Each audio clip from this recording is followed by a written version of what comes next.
Hey guys, today on Sports Spectrum, Scott Nagy from Southern Illinois, men's basketball coach, is our guest. This is a guy who's been coaching on the Division I level for 30 years. He started out at South Dakota State, actually took over a program that was Division II, transitioned them to Division I, 3 NCAA Division I tournament berths. Then he goes to Wright State, 2 more NCAA tournament berths, and now he makes one more pivot here on his journey as a coach to Southern Illinois, and he's a Saluki as their head men's basketball coach. Just happened a couple months ago. He made that transition back in late March, right before the Final Four took shape. So really cool guy, really awesome story, very faith-filled and very transparent. He admits performance-based Christianity is a hard thing to dodge. And yet we know that we're saved by grace through faith so that no one can boast. And yet he's coaching, and I'm the same way with this job. We all struggle with, I think, our performance and trying to please God with being a good person or even a nice person, as Scott Nagy talks about in today's show. So that's coming up in just a second. I just want to thank you guys so much for all the support that you've had for Sports Spectrum. You know, I tell you guys all the time, go to sportspectrum.com, check out our website. We got a brand new Sports Spectrum app that is coming out very soon, like this summer. So very excited about that. We've made a conscious effort to have all of our podcasts available on YouTube now as a video podcast. So if you haven't subscribed to our YouTube channel, we want to encourage you to do that as well. And you can watch this podcast and so many others right there on YouTube. Just search Sports Spectrum and you'll find our channel and you can subscribe right there. And then, of course, our magazine, which we talk about pretty much every podcast, that you can subscribe to right now over at sportspectrum.com. Our Sports Spectrum magazine is perfect for the kids. It's faith-filled, it's family-friendly, it's clean sports content. It's perfect for those young people that love sports and you want to encourage them in their faith as well. We highlight the stories of athletes and coaches all around the world who are living a life with Christ at the center. So you can subscribe right now at sportspectrum.com for our magazine, and you can get a 1-year subscription for 15% off just by listening to this podcast. When you check out, put in the code podcast15 and you can save 15% off a 1-year subscription to Sports Spectrum's magazine. Again, the website is sportspectrum.com. And again, thank you guys so much for your support. Let's get to today's podcast with Scott Nagy. Hit that music. Let's go.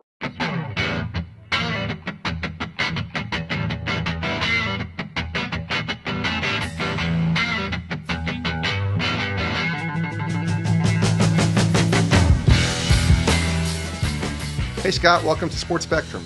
Thank you. Appreciate it. Yeah, this is going to be a great conversation.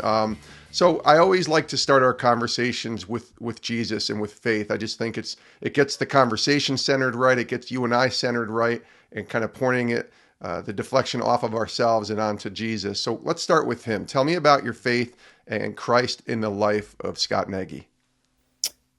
Well, I grew up going to church, but never really understanding, the full picture. I spent most of my young life, like it gave me a good thought process about heaven and hell, and I always wanted to go to heaven. But I never knew, have I done enough? It was all about works. It was all about performance. And honestly, I still struggle with it today just because of the profession I'm in. And yeah. But my parents got divorced when I was a freshman in high school, and 2 years later I went to live with my best friend's family. My dad lived in the same town in Champaign, Illinois, but he lived in a different school district. That was our rival school. I didn't want to go there, and my mom remarried and moved to Springfield, Illinois, and I wanted to stay. With my high school, we had a good basketball team and good friends, and my best friend's family asked, they took a vote and they asked me to live with them. They had 7 children and a grandmother. Wow. And everybody was at home at that point. So we had 11 people under the roof. And so great experience for me. But Mrs. Hergis, that's the last name, Hergis. And I can't even call her by her first name today. I have so much respect for her, but she kind of had it out for me, and so I had a lot of long conversations with her. Went to a Youth for Christ camp in Wisconsin in between my junior and senior year, and that's where I asked Jesus into my life. I still, even all the way through college, still didn't completely understand that Jesus had, like, it's finished, right? It's over. I've done it. There was still for me the performance issue, like, am I being good enough? Am I? And I went back to the University of Illinois. That's where my dad was coaching with Lou Henson, and when I graduated from Delta State down in Mississippi, went to the University of Illinois to be a GA, and sat down with a man named Bill Rader, who was working with Athletes in Action at the time, at a greasy diner. We sat there, and I was talking to him about this, like, I was just struggling. Have I been good enough? And he asked me, have you asked Jesus into your life? And I said, yeah, I have. And he said, then it's over, it's done. And that was where the light just came on for me. Like, I finally got it, that it wasn't about me. It wasn't about me. It was about what he did. And, I couldn't earn it. I couldn't, it's like my pride wouldn't let go of that. But the light came on for me there. And just like everybody else, I consider myself the biggest mess in the room most days, but just so thankful that, Jesus did what he did and came here and, made a way for me to be with him forever. 3 words, right? It is finished. Yes. And yet so complicated for so many of us. It is. It's like, wait a minute, it's got to be more difficult than that to just go, I've accepted him. And, but I have, and I know he did the work, and there's nothing I can add to it. And I'm glad, because there's nothing I can add to it, and I can't take away from it either. Well, what's interesting, Coach, too, I remember having a conversation with somebody as well, and thinking, about being good or good enough. Yeah. And I said, how good is good enough? Right. Like, how much good, quote unquote, can you do? And then, by the way, who defines good? Because you and I might look at something good, or the world might look at something good that might be countercultural to what Scripture says. Yeah, I mean, we all know that what a lot of people think is good is not. It just isn't. Let's face it. Yeah. And the other word that drives me crazy is nice. I want nice. I always tell people, like I tell my players, go read the Bible and tell me where you see the word nice anywhere. I said, Jesus, like, look what he said to people. Jesus was not a nice man. Now, he was the kindest man that ever lived, but he was not a nice man. And I always tell players, nice is for you. Nice is, you want people to think you're a nice guy, a good guy. Kind is for other people. And, kindness might mean you're a dang, you're an animal because your teammates need you to be an animal. We don't want you to be a nice guy. We're not interested in nice. That's a great way to distinguish those 2 words, because we hear that a lot. I think outsiders who might see a believer, when they describe them, and often I see this, they'll just say, he's a really nice guy. I've been told this. Yeah. He's a really nice guy. And I'm like, that's fine. But there's a whole lot more to this. And I don't know if I want to be a nice guy anyways, because nice isn't going to get me in the good graces of Jesus, Right.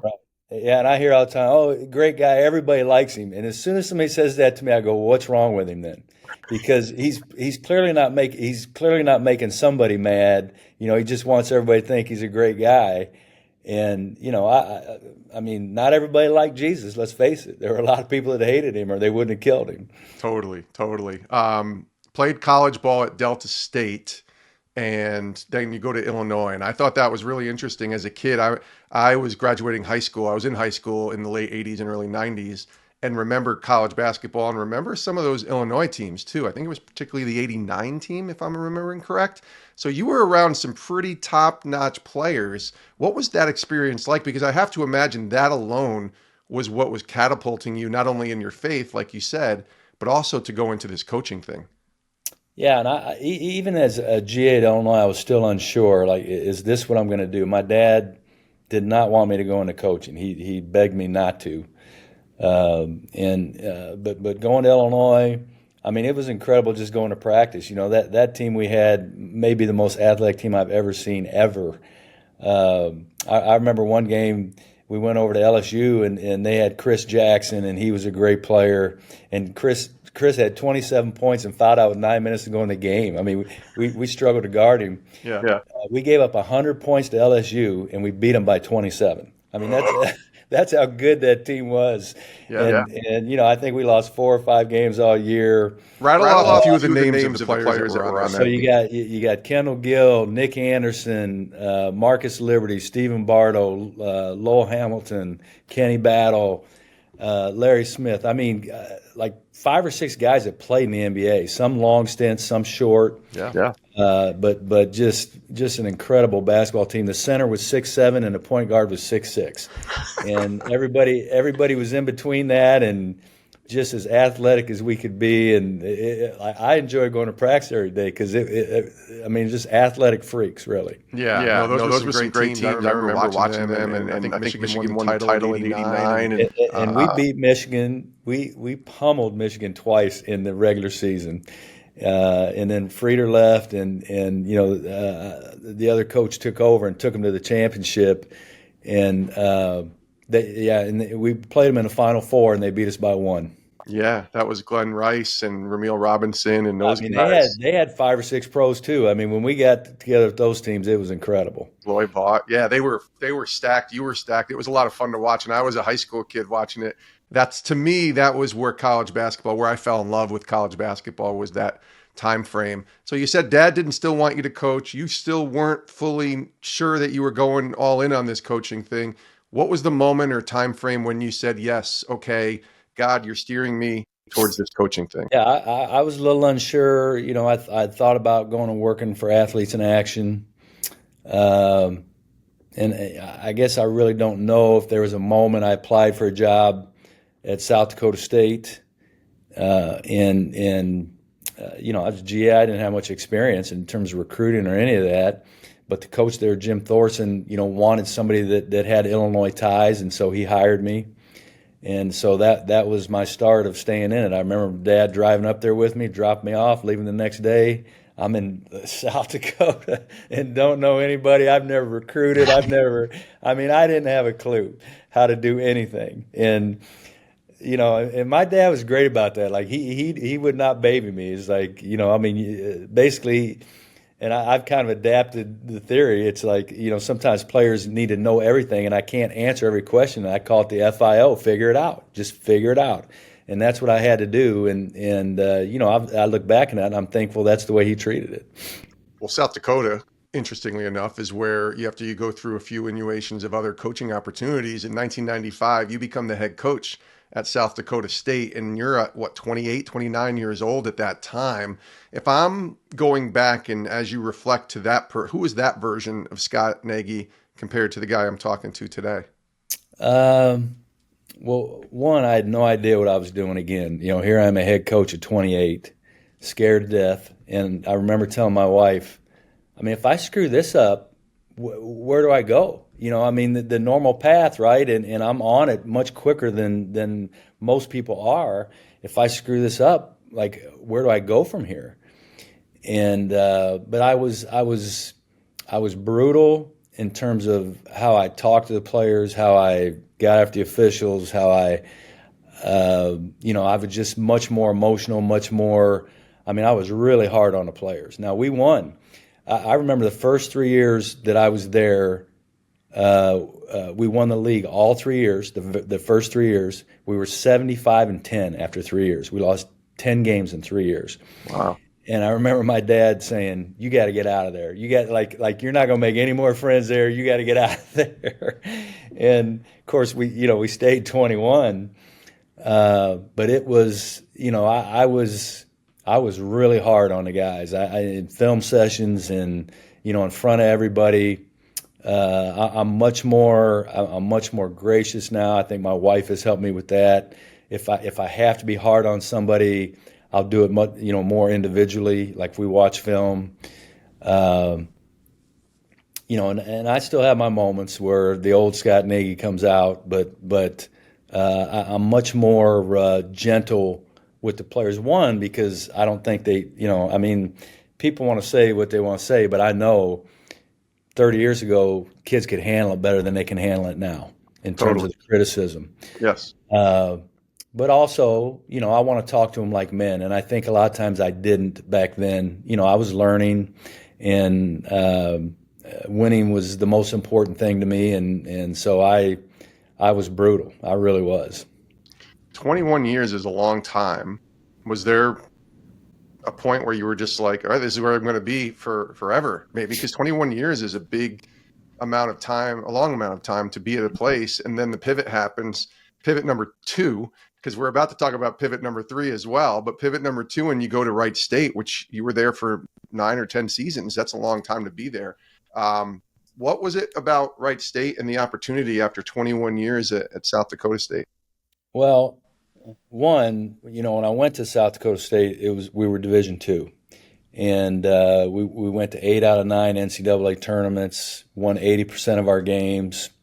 I mean, we were a dominant basketball team for 9 years, and then we made the transition to Division I. And quite frankly, most coaches don't even make it through the transition because it's a brutal transition. You can't play an NCAA tournament for 5 years. We didn't have a league. We went Division I and had no league. We're flying all over the country trying to find games in January and February, and playing in New York and Texas and California. I mean, it was awful. And so here I'd won 80% of my games. I say I didn't make a basket, right? The players, Sure. We had good players. And we went in there and I was starting. I remember our first year in Division I, we were starting 2 Division II walk-on guards. That was my point guard and my 2 guard. 2 Division II walk-on guards, and we won 6 games, and then we won 8 games. And I can't tell you how miserable I was. Like, winning was everything to me. It's how I identified. I wanted people to see me as a winner, and I mean, it was killing me. And I remember, I'll never forget this, Jason. I was sitting in church. I remember where I was sitting, and I'm not saying I audibly heard God say something, but I heard in my spirit God say, "Do you want to win or do you want to know me?" And it dawned on me for the first time that I cared more about winning than anything, than my relationship with God, and it really struck me. Like, I was crushed. I was blown away, and I still struggle with it today. It's not like, oh, I'd change everything, and but I have a better perspective. I want to win. I like winning even more so. I hate losing even much more. Of course. Than how the winning makes me feel. The losing makes me feel much worse. But I was starting to recognize some of the idols that I had in my life that I really didn't understand. And so, I'm still working through that, but a much better perspective now. Anyway, we made it through the transition, got a new AD, and I thought, I'm not going to last very long with a new AD, and he gave me a chance. And quite frankly, we recruited one tremendous guard, Nate Walters, that helped us really turn everything around.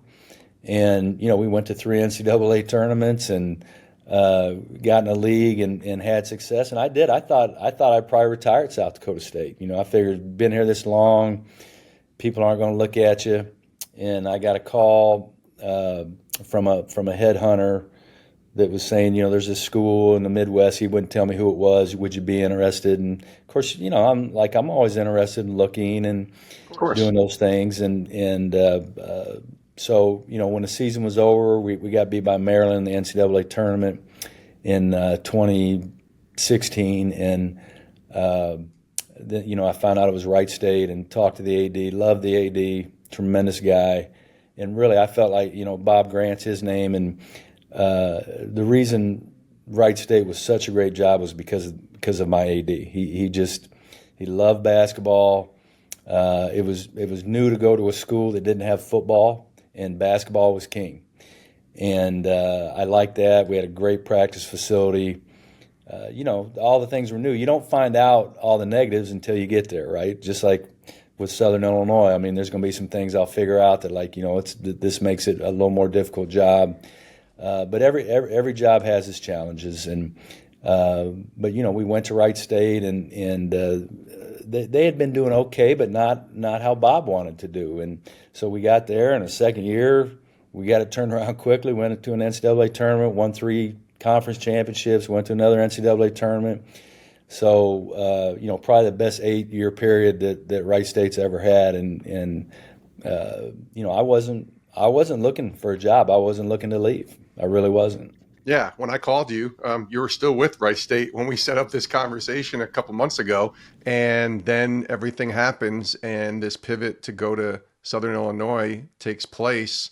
Take me through the decision of seeing that it's a God-ordained move. And what I mean by that, because I made a pivot 7 years ago when I left ESPN and I came to this job with Sports Spectrum, and I didn't fully know that it was from the Lord. I really felt like it was. But it wasn't until I got there and kind of could look back that I saw the steps that God was ordering for me to make that move. And I was in my mid-40s, and now I'm 50 years old, and you're a little bit older than me. So making this move, I wonder, what was it about Southern Illinois and the Lord directing you there? Well, I remember when I made the change from South Dakota State to Wright State. Bob gave me like a week to think about it, which is unusual because normally, they want to move quickly, but I was the one he really wanted. I was top on his list. I didn't know Bob at all. How do I get to the top of this guy's list? I don't know him.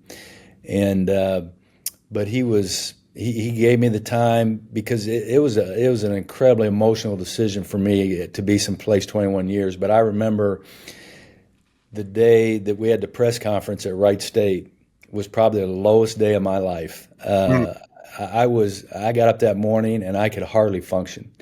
And my wife prayed over me. And I mean, I had to leave a school that I'd been at 21 years and I didn't even have a day to say goodbye to people when it was announced.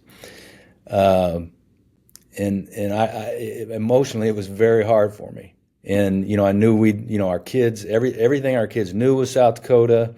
I mean, we're taking them out of that. And I said it several times. Just because it's hard doesn't mean it's not good. And it was hard. It was hard for our kids. But we moved to Wright State, and I had a couple boys in college at that point, and the other 3 came with us, and they started 8th grade and then high school, and that's not easy to do. No. We had 7 people in our family then. We have. So that was 8 years ago. We have 13 people in our family now. All my boys got married there, met their wives pretty much there. They all live in Dayton. We have 3 grandchildren now. And so, we went from 7 to 13 very quickly. And they love Dayton. And they're glad we moved. And so when I was, this would have been 2 weeks ago, Tuesday. Yeah. Again, I was not looking for a job. Okay, so the Saturday before that, Tim Leonard called me. He's the AD here. And he wanted to talk to me about a couple of the candidates that they had. One had worked with me, and the other one was a coach in our league. And a guy was helping him kind of run the search that knew me very well and said, well, Scott's worked with these guys. You should give him a call. So he called me on Saturday morning. We talked, and I talked to him about the 2 guys, what I thought. I hung up, and my wife said, "Why is he not talking to you about the job?" And I said, "I don't know. I said, my guess is he probably knows what I make here, and maybe they're not paying that. I don't know. It wasn't really that big a deal to me. I talked to him about those people, and so then Monday night, my agent called 9:30, and I'm asleep already, like I'm an old man at 9:30. I go to bed at 9:30 too, Coach. Do not apologize for that. I call him. I get up next Tuesday morning, and I'm walking. I walk in the mornings, and I was inside the Nutter Center walking around the top, and I call him, and he says, "Hey, I talked to SIU AD, and I think if you want the job, he'd hire you." And I'm like, "You got to be kidding me." So I get back on the phone with Tim, and they made some adjustments to the salary they were paying, and Tuesday I'm on the phone with him. Wednesday, Jamie and I are on the university plane flying to Carbondale. We met with them Wednesday. they were ready to go. I mean, they want to stay and have a press conference the next day. And I said, Jamie and I need to fly home. We need to talk to our family because everybody's in Dayton. We're with our entire family. And really hard decision for us. Lots of tears. But I think everybody knew it was the right decision. My AD at Wright State was retiring that very week on Friday. The guy that hired me, the guy that I felt like really made it a great job. And so I had 3 years left of my contract. But Jamie and I, we got up Thursday morning and we're just in tears. But I think we both knew, like, these doors, this was not an accident. Like, and so we called, made the decision, and I flew back in on Friday, had the press conference, and so here we are. And I don't have the lowness that I did when I left South Dakota State. I have much more energy, more excited, and I loved Wright State. One of the things I was thrilled about was my assistant, Clint Sargent, who is a godly man, got that job, and so he gets to be a head coach for the first time. I'm thrilled for him. And so, good things really came out of it, and I'm getting to meet a lot of new coaches here and put a new staff together, all guys except for one that I haven't worked with. And so I'm excited to meet new people, and we got a lot of work to do here, but great support of Southern Illinois. They flat out want to win, and that's what I want to do. So this is where we are now, and Jamie's still back in Dayton, and we'll figure out. I told her last night, like, I need you to get here and help look for. I don't have time to look for houses and do these things. I'm working on basketball every day, all day. Yeah. Well, it's interesting because everything you just described. First of all, congratulations, or I'll say that again. I know I've said that a few times, but the hard decisions are usually the ones that God, I think, does his best work in, as opposed to the easy decisions, because in those decisions, it takes a reliance off of him in some ways. Would you agree with that? Well, I just think, like, here we were. We were 2 weeks away from putting a pool in our backyard. And, I was looking at it going, I have 3 years left of my contract. We'll see what happens after that. Maybe I won't even coach. I don't know. But we're 2 weeks away from putting a pool in our backyard, so our grandkids will be around, all this stuff. And God comes on and says, you're too comfortable, and when let's face it, for all of us, and I'm sure most people aren't any different than me. When we're comfortable, it's easy not to pursue him. And when we're uncomfortable in strange situations, like, we got to lean on him. We have to find him and look for him, and and that's what he wants. He wants us to pursue him as much as he pursues us. Like, we know he pursues us, and he's faithful and steadfast. But you get comfortable, and you can get in a situation where you don't necessarily pursue him like you should, and you get uncomfortable, and that's all you're doing is pursuing him. Yeah. What's your encouragement for young coaches who are in that boat that you were in 30 plus years ago and trying to get into this profession, maybe want to have a strong faith and stay firm in their foundation with Christ, maybe want to start a family, all of that? The pressures in coaching is just crazy right now when you think about it. I was in Phoenix at the Final Four as well at the NABC, and walking around there, and I saw so many coaches that just looked, I don't know, depleted in some ways, looking for a job, trying to make a relationship with the next person, not sure where to go. What encouragement would you have for them? Well, one, I'd say if they're not a Christian, that they would pursue that relationship with Jesus, because that can change everything. It can change your outlook. Two, I would say, you can't be results oriented. You can't place winning above everything else. You just can't, because when you do, you generally won't win as much as you would as if you make character and discipline and accountability. When you make those things the most important thing over, and I've done it. I've made all kinds of mistakes where I've chosen not to follow through on something because I was concerned we wouldn't win if I did this. And I look back on it and go, I mean, how many times do I have to make the same mistake? And then I've made good decisions where I've chosen, even though we might win more with this, I don't care. We're going to do this the right way, and it actually results in more winning. And so not making winning the most important thing, and everybody can say that. That's a hard thing. It's an easy thing to say, a hard thing to do. But I've learned, I'm going on my 30th year now. And, I've just learned that when my focus is on the players and my concern is the players, I'm a pretty good coach. When my focus is me and my concern is me, I make bad decisions. And I know that. And, so I need other people around me to help me see that sometimes for me. But I've done it both ways. But yeah, when I'm not concerned about me, and that's obviously it's hard for all of us not to be concerned for ourselves. But when I start to get fearful and uptight, then I become an uptight coach, and I make the players uptight. And but when I make the players the focus, and if my desire really is that every one of these guys would know Jesus, because basketball is going to end for them someday. And so am I coaching in a way that would make them curious, would make them like, Coach, why are you different, Coach? Am I doing that? And sometimes I am, and sometimes I screw it up completely.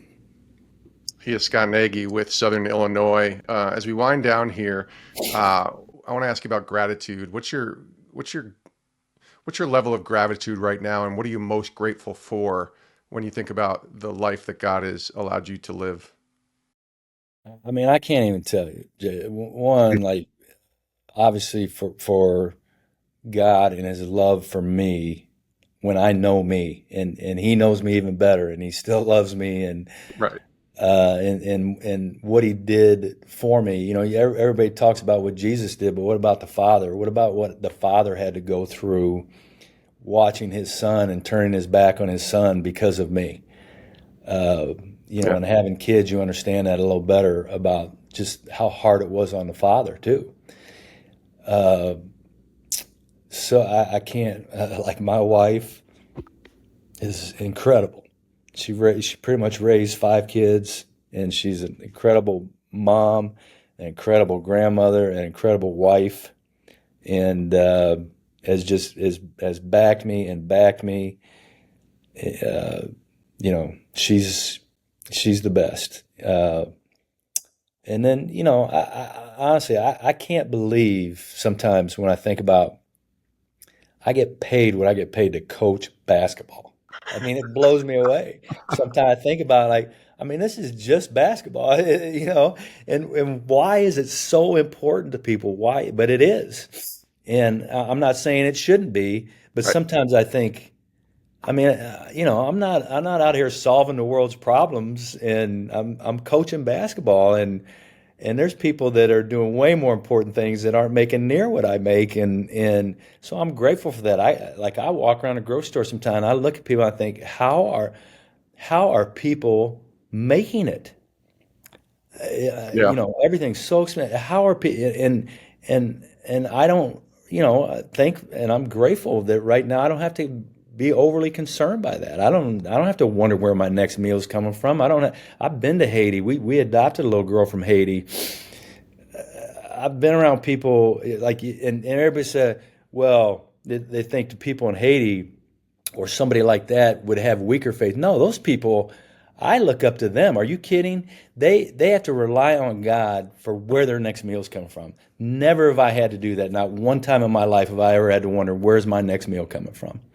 And so their faith is way stronger than mine. Could I go through that? Could I do that? I don't know. And so, I'm grateful that I don't necessarily have to figure that out right now. Maybe there'll be a time where I do. But I'm blown away that I'm just coaching basketball and people are that interested. Yeah. I have the same kind of gratitude that I get to do what I get to do, with this show and with the ministry I work in. Like, I'm blown away that God would put me in the spot that I'm in. So I'm grateful that he put us together for this conversation, Scott Nagy, and congratulations on the new role at Southern Illinois. And we're all Saluki fans now, and we'll be watching you this year in your first season, and can't wait to see what the Lord does in and through you with Southern Illinois and that program. All the best to you. Thanks for joining us, and we'll talk to you soon. Okay. Thanks, Jason. And many thanks to Scott Nagy for being our guest today on Sports Spectrum from Southern Illinois, freshly minted new head basketball coach for the Salukis in Southern Illinois. It's exciting to think about this new role for him, being in his mid to late 50s now and making that pivot after so many years at South Dakota State and then a good 9 seasons at Wright State and having a lot of success. And here he goes to Southern Illinois. And I wouldn't doubt Scott Nagy to have more success over there with the Salukis. We appreciate him and lots of good wisdom there. If you're a coach and you just listened to that conversation, man, I'd suggest you go back and listen again. Make sure you're taking some notes. Make sure you have your notebook and your pen out, because there are some dynamite nuggets that we just heard from Scott Nagy on today's show. And we appreciate him joining us today on Sports Spectrum. You can find us at our website, which we always talk about, sportspectrum.com. Stay tuned for our new Sports Spectrum app as well that's coming soon. I'm going to give you guys like one of the first heads up, if you will, when the app is available so that you can go download it and you can get all your Sports Spectrum content in one place on the app, including podcasts, devotionals, and articles. You can basically consider it a mirror of what you see at our website. So if you want to go to our website now and you haven't really checked it out, you can see all of the content that we have there and go down a nice little rabbit hole of content going back 30 plus years in Sports Spectrum, which we are the intersection of sports and faith in Jesus Christ. sportspectrum.com. And again, if you're listening to this app on Apple or Spotify or Amazon or wherever you listen to your podcast, maybe you're watching us on our YouTube channel, our Sports Spectrum YouTube channel, just click that subscribe button. That way you never miss any more episodes. I think on Apple, it's the follow button. That way, all of those episodes, when we drop them and release them, can come right to the app that you're listening on. And you don't have to go search them, search for them or look for them or find a link or something. You can subscribe and follow, and all of the podcasts can be right there for you to listen to with Sports Spectrum. Thanks again for tuning in. We love you guys. We'll see you next time for another conversation here on the intersection of sports and faith. We are Sports Spectrum. Have a great rest of your day. Hey, thanks for watching Sports Spectrum here on YouTube. You can click our next video, or you can check out our website, sportspectrum.com.